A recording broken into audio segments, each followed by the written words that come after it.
Amorim വരുന്ന സമയത്ത് പറഞ്ഞിട്ടുണ്ടായിരുന്നു, ഇപ്പൊ അദ്ദേഹം മാജിക് ഒന്നും കാണിച്ചിട്ടില്ലെങ്കിലും നെക്സ്റ്റ് സീസൺ ആകുമ്പോഴേക്കും ഒരു നല്ല കോച്ചിന്റെ എല്ലാ പ്രഭാവശേഷിയും ഇതിനകത്ത് നമുക്ക് കാണാൻ പറ്റും എന്നുള്ളത്. പുതിയ സീസൺ നന്നായി തുടങ്ങിയില്ലെങ്കിൽ അപ്പൊ പ്രഷർ കൂടും.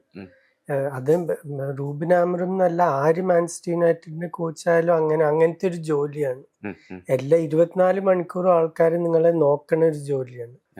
പിന്നെ ഇവിടെ ഇപ്പൊ ക്ലബിനൊന്നും ചെയ്യാൻ പറ്റാത്തൊരു സ്ഥിതിയാണ്. കഴിഞ്ഞ സീസൺ തുടങ്ങുമ്പോൾ ഡയറക്ടർ ഫുട്ബോൾ എതിർത്തിട്ടും കൂടി എറിക് ടെൻ ഹാഗിനെ വെച്ച് അവർ കണ്ടിന്യൂ ചെയ്തു. 20 കോടി പൗണ്ട് ചെലവാക്കി ട്രാൻസ്ഫർ മാർക്കറ്റിൽ ടെൻ ഹാഗിന് വേണ്ട കളിക്കാരെ വാങ്ങി. നവംബർ ആയപ്പോഴേക്കും അയാളെ തട്ടി റൂബിൻ ആമറും വന്നു. ഇവിടെയും 20 കോടി പൗണ്ട് ചെലവാക്കിയിരിക്കുന്നു പുതിയ കളിക്കാർക്ക് വേണ്ടി. അത് ആമറിമിന് വേണ്ട കളിക്കാർ. ഇനിയിപ്പോൾ അവർക്കൊന്നും ചെയ്യാൻ പറ്റില്ല. എന്താ വെച്ചാൽ ഈ വാങ്ങിയിട്ടുള്ള കളിക്കാരൊക്കെ ആമറിമിന്റെ സിസ്റ്റത്തിന് സൂട്ട് ചെയ്യണ കളിക്കാര്. പെട്ടെന്ന് പുതിയൊരു കോച്ച് വന്നാൽ ഇവരെ വെച്ച് എന്താ ചെയ്യേണ്ടതെന്ന് അറിയണ്ടാവില്ല.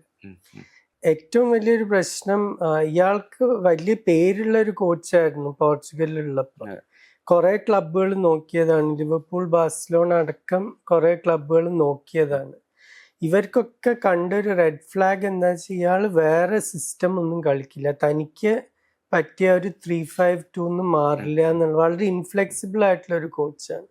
അത് അവർക്കൊരു പ്രശ്നമായി തോന്നി. എന്ന് വെച്ചാൽ എല്ലാവർക്കും ഒരു സ്ക്വാഡ് പുതുക്കി പണിയാൻ പറ്റില്ല ഒരു കോച്ചിന് വേണ്ടി. ഉള്ള കളിക്കാരെ വെച്ച് ഇപ്പൊ ഒരു ഉദാഹരണം പറഞ്ഞുതരാം. ചാബി അലോൺസോ ബയർ ലെവർകൂസന്റെ 3 സെൻട്രൽ ഡിഫൻഡേഴ്സ് വെച്ചിട്ടാണ് കളിച്ചത്.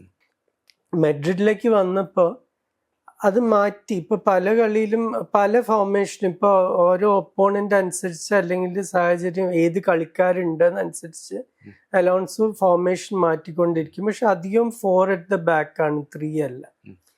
അപ്പൊ ഒരു നല്ലൊരു കോച്ചിന് അത് ചെയ്യാൻ പറ്റും. അല്ലാതെ ഞാൻ ഈ വഴി മാത്രമേ കളിക്കുള്ളൂ, ഈ ഫോർമേഷൻ മാത്രമേ കളിക്കുള്ളൂ എന്ന് പറഞ്ഞാല്, മാഞ്ചസ്റ്റർ സിറ്റി ഗ്വാർഡിയോളയെ കോച്ചായി കൊണ്ടുവരുന്നതിന് എത്രയോ കൊല്ലം മുമ്പ് ഗ്വാർഡിയോളയുടെ കൂടെ ബാഴ്സലോണയിൽ പണിയെടുത്തിരുന്ന ഫെറാൻ സോറിയാനും ചിക്കി ബെഗിറിസ്റ്റാനും സിറ്റിയിൽ എത്തിച്ചിട്ടുണ്ടായിരുന്നു. എന്തുകൊണ്ട്?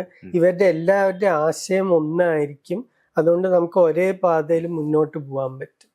ഇവിടെ അങ്ങനത്തെ ഒരു പ്ലാനിങ്ങും ഇല്ല. ഓരോരുത്തർക്കും ഒമർ ബെരാരിക്ക് ഒരു ഐഡിയ ഉണ്ട്, ആമറിമിന് ഒരു ഐഡിയ, ജിം റാറ്റ്ക്ലിഫിന് വേറെ എന്തോ ഒരു ആശയം. അപ്പൊ ആർക്കും എന്താ ചെയ്യണമെന്ന് അറിയില്ല.